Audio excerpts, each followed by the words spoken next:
So just before we jump into the question and answers, I'd like to frame some of the conversation in terms of the topics of discussion. We're going to start with a little bit of a moment of reflection. We know that data, ROI, metrics, and results have a level of transparency. And so when we reflect on that, there's a lot of insight and behavior change that happens as a result. And so we'll be talking about metrics. How do they drive behavior change internally within pharma marketers? We'll explore a couple of different areas specifically. We'll be looking at really when it comes to securing more budget, there's a belief that ROI, objective statistical measures that are undisputable will secure more budgets, and we'll explore that with our panelists today. And we'll also focus on a couple of ideas specifically. In terms of the level of metrics, are there hierarchy of metrics? Are there really 2 metrics, 1 metric, 4 metrics? And what is the relationship of those metrics with each other? And we'll also look into really the measures that drive insights in practical terms, in real life examples, and we'll be asking the panelists those questions. So let's jump right in. The very first question for the panel is, do ROI and metrics truly drive more budgets internally? Does it really create an ability for you to prove value of your programs or your strategies, whether they are brand, global online marketing strategies, or direct-to-consumer comprehensive CRM programs? Joe, do you want to go first? Yeah, I'm actually thinking of something that will spike the Twitter feed more than the actual right answer to the question. So why don't you go first? That works. I would actually prefer not to be on the Twitter feed. However, yeah, I think the simple answer is yes. If we can prove in some capacity that a program has ROI, then it will get more funding. I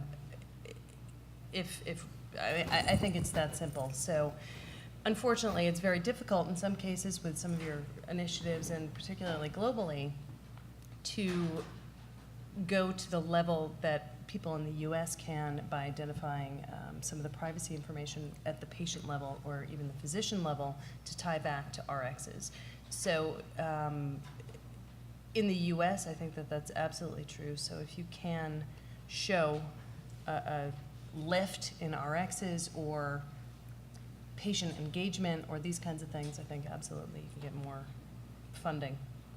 Yeah, I mean, it's all about investment. I mean, we could invest in real estate in a pharma company, we could invest in R&D, or we could invest in a marketing spend that would hopefully increase sales for a particular product. So we're trying to look at trade-offs not only amongst, let's say you're a consumer product or a consumer marketing manager for a certain product, you're not just saying, well, my online versus my TV versus my print versus my CRM.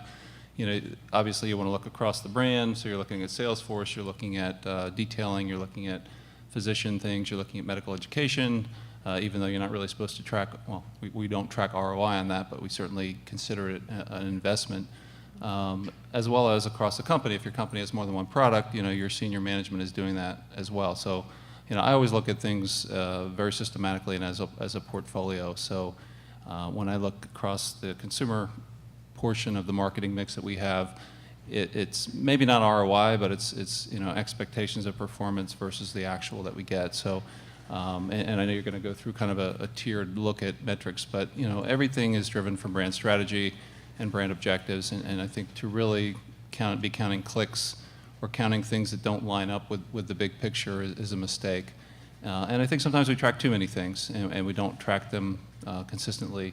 If there's one thing I've learned of being on Emerald for about almost 4.5 years now is, if you're on a brand that long, you actually have to live with the consequences of your decisions, which, in pharma for many brand managers is unusual because they're there for 1.5 years, they move everything around, and then they leave, and the next person comes in and does the same thing. But I think, if you have a poor economy, people, I think, are a little more static in their careers and their jobs. You start to see people that have to live with their decisions, so you obviously want to make the best decisions you can. But I think, consistent, regular, longitudinal looks at 2 or 3 key metrics in each of the domains, is probably sound advice, because you don't want to, measure it one way one year and then try a different vendor the next year, whether it's, tracking DTC, whether it's CRM measurement, whether it's, in pharmacy or things like that.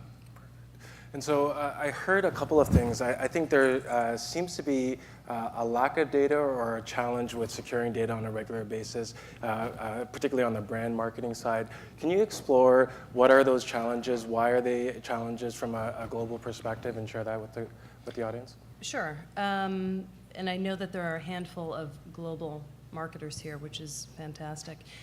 And I've met with a few of them and talked about some of the issues that we have to deal with on a regular basis. But particularly outside of the US, there is no direct-to-consumer marketing.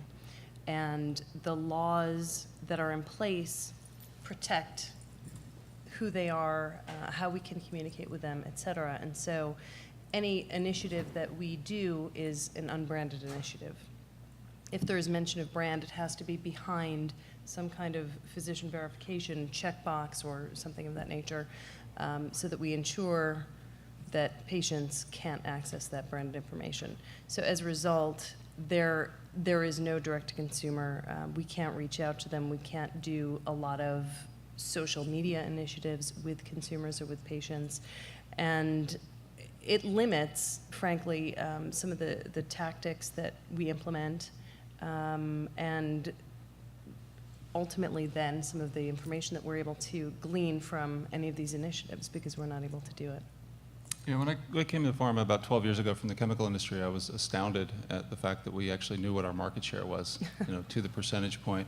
Right. In the chemical industry, you kind of guess. You go to conventions, you talk to people, and your forecasting was pretty rough. And I would say a lot of industries are still operating like that. But pharma with IMS data and other sources, we were able to have a pretty good picture. But we've seen physicians have decided to not report. Big chains, I think like Walmart, don't report. So there's a lot of projection. There's a lot of assumptions. And in my world, there's a lot of data triangulation. So we make a lot of assumptions that we kind of forget about, and nothing is perfect. It'd be nice to say, look, this TV commercial drove X% of scripts, or this, this mailer, drove this kind of response, which then led to prescriptions. And it's always been this kind of crooked line or dotted line from the intervention or the marketing program that you put in place, and then the new prescription or the refill or whatever it is you're trying to achieve. So, on the one hand, we're kind of overwhelmed with data when you consider what's available online in terms of web logs and clicks and Atlas data and double-click data from online campaigns. On the other hand, we're kind of starved for knowledge, or starved for what does it all mean. So once again, I think if you can really focus on what are the true business objectives, and then see what few things line up with that, and then regularly track them over time, I think you're in a much better spot. And then to your point earlier about, you have no money, having good metrics and good data is only part of the story, as most people know. I mean, we're in a people business, whether you're in pharma or the agency side. And if having good data is a really good start, because it gives you a leg to stand on, it gives you confidence, but it doesn't get you, money that the healthcare professional team or the consumer team or the brand down the hall wants. I mean, it's a politicking process, it's a business case process, and there's a lot more to it than having good data. But that certainly, once again, is a good place to start. Absolutely.